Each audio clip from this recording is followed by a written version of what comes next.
আরে যুবক, তোমার গুনাহ আর কতটুকু হইছে? আল্লাহ কি বলছে জানো?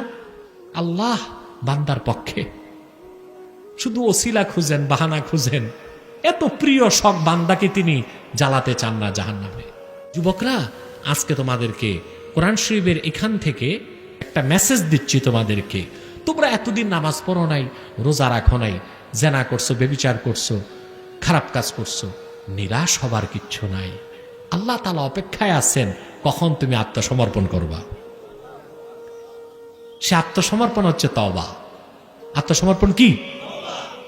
সহিহ মুসলিমে এসেছে, সহিহ মুসলিমের হাদিস, যে ইন্না ইনসানান কাতালা তিসআওয়া তিসঈনা রাজুলা, ইন্না রাজুলাম মিন বনি ইসরাঈল কাতালা তিসআওয়া তিসঈনা ইনসানা। বনি ইসরায়েলের এক খুনি ৯৯টা খুন করছে। এরকম খুনি আছে বাংলাদেশে? 7 মার্ডারাস বাংলাদেশ, কিন্তু ৯৯ খুনি আমি বাংলাদেশে শুনি নাই। ৯৯টা লোক খুন করার পর তার ভিতরে আল্লাহর ভয় আসছে। বুঝতেছ?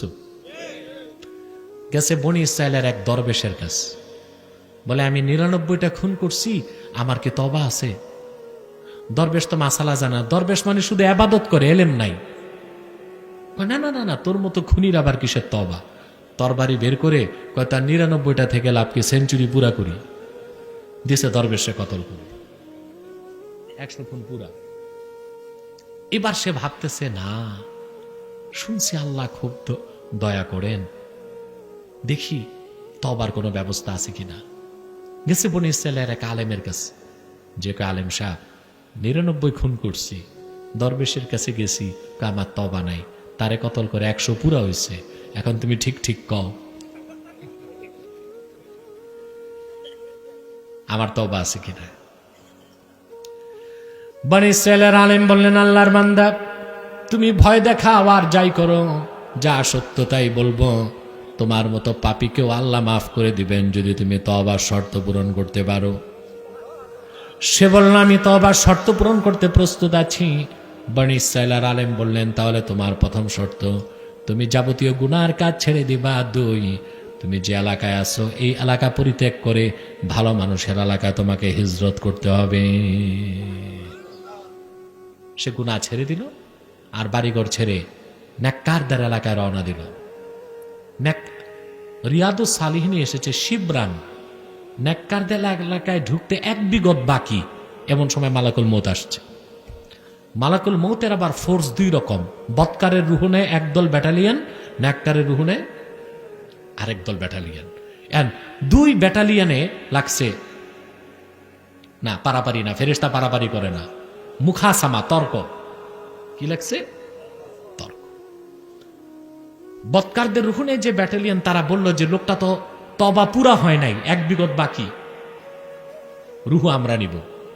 নেককারদের ব্যাটালিয়ন কয়, না, নিয়ত করে তো বেটা রওনা দিছে, আমরা না চলে আসছি টাইম মতো, ১ বিগতি না বাকি, রুহু আমরা নিব, সে নেককার। এই মুখাসামা বিতর্ক যখন ২ দল ফেরেশতার চরমে পৌঁছল, হযরত মালাকুল মউত বললেন, তোমরা এখানেই দাঁড়াও, আমি আল্লাহর কাছ থেকে ফায়সালা নিয়ে আসি। মালাকুল মউত চলে গেল আমার আল্লাহর কাছে, যে বললেন, আল্লাহ তাআলা কি সিদ্ধান্ত নিব, সে নেককার না বৎকার, রুহু কাকে দিব আমরা? আল্লাহ পাক বললেন, রে মালাকুল মউত, যাও জমিনে চলে যাও, জমিনটা মেপে দেখো আমার বান্দা কোন দিক বেশি আছে, যদি বৎকারদের দিকে বেশি থাকে তার রুহু বৎকারের ফেরেশতাকে দিয়ে দাও, বৎকারের রুহু নেয় যারা সেই ফেরেশতার হাতে দিয়ে দাও।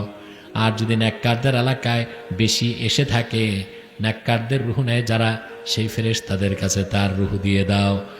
হাদিস সাক্ষী, মালিক তো আসামির পক্ষে, মালাকুল মউত আকাশ থেকে জমিনে আসার আগেই সেই বান্দার পক্ষে আল্লাহ পাক জমিনটাকে লম্বা করে দিলেন।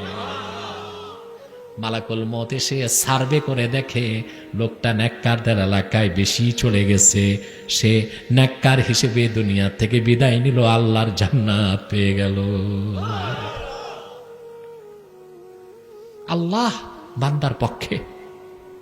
শুধু ওসিলা খুঁজেন, বাহানা খুঁজেন, এত প্রিয় শখ বান্দাকে তিনি জ্বালাতে চান না জাহান্নামে। যদি ইমানটা ঠিক থাকে শিরক কুফর থেকে বাঁচতে পারো, আর তওবাটা যদি ঠিক মতো করতে পারো যুবক, খোদার কসম মৃত্যু হলে তোমার চোখ বন্ধ করতেই জান্নাত। আল্লাহ পাক হচ্ছেন গাফিরুদ যাম কাবিলিত তওব, তিনি গুনাহ মোচন করেন, তওবাও কবুল করেন। আরে যুবক, তোমার গুনাহ আর কতটুকু হইছে? আল্লাহ কি বলছে জানো? আমার আল্লাহ রাব্বুল আলামিন ঘোষণা করেছেন, তিরমিজির হাদিস, হাদিসে কুদসি, ইয়া ইবনা আদম লাউ বালাগাত যুনুবুকা আনানাস সামা সুম্মা ইস্তাগফারতানি লাগাফারতু লাক। রে বনি আদম, তোমার গুনাহ জমে জমে যদি আমার আকাশের মেঘমালা পর্যন্ত পৌঁছে যায়, তারপর তুমি যদি মৃত্যুর আগেও আমার কাছে আত্মসমর্পণ করো, ক্ষমা চাও, আমি আল্লাহ রাব্বুল আলামিন তোমার জীবনের সব গুনাহ মাফ করে দিব। শর্ত একটা, ওয়ারেন্ট অফিসার আসার আগে জামিন নিতে হবে। ওয়ারেন্ট অফিসার বুঝেন কি নাম? মালাকুল মউত। আপনাদের থানা থেকে যে ওয়ারেন্ট অফিসার আসে, এটারে ফিরানো যায় কিছু দিয়ে, কিন্তু আল্লাহর কাছ থেকে যে ওয়ারেন্ট অফিসার আসে ফিরানো যায় নাকি? যায় না। ওই ওয়ারেন্ট অফিসার যদি চলে আসে তখন আর তওবার সুযোগ, এর আগে তওবা নিয়া করে জামিন নিয়ে নেন, পারবেন ইনশাআল্লাহ? তাহলে প্রথম যুবক, তোমাদের উদ্দেশ্যে আমার মেসেজ হচ্ছে, তোমাদেরকে তওবা করতে হবে সমস্ত শিরক থেকে, কুফর থেকে। ঈমানকে বুকে লালন করে 5 ওয়াক্ত নামাজের ওয়াদা করতে হবে। 5 ওয়াক্ত নামাজ ঠিক, তুমি ঠিক। কে কে 5 ওয়াক্ত নামাজ পড়বে হাত তুলে দেখাও। হাত লম্বা করো, হাত লম্বা করো, বলো আল্লাহ 5 ওয়াক্ত নামাজ পড়ব মৃত্যুর আগ পর্যন্ত, কখনো নামাজ তরক করব না। যদি নামাজ তরক হয় তাৎক্ষণিক তওবা করে কাজা হিসেবে আদায় করব। আল্লাহ সুদ ঘুষের ধারে কাছেও যাব না। ইয়াবা, ফ্যান্সিডিল, মদ, গাঁজা, সকল ড্রাগ বর্জন করব। আল্লাহ শরিয়া মোতাবেক চলার চেষ্টা করব। হাত নামাও, আল্লাহ কবুল করুক, মঞ্জুর করুক, বলুন আল্লাহুম্মা আমিন। শাদীদুল ইকাব, তিনি শাস্তি প্রয়োগে অত্যন্ত কঠোর। জিত্তাউল, তিনি সীমাহীন ক্ষমতার মালিক। লা ইলাহা ইল্লাহু, তিনি ছাড়া কোনো মালিক নাই।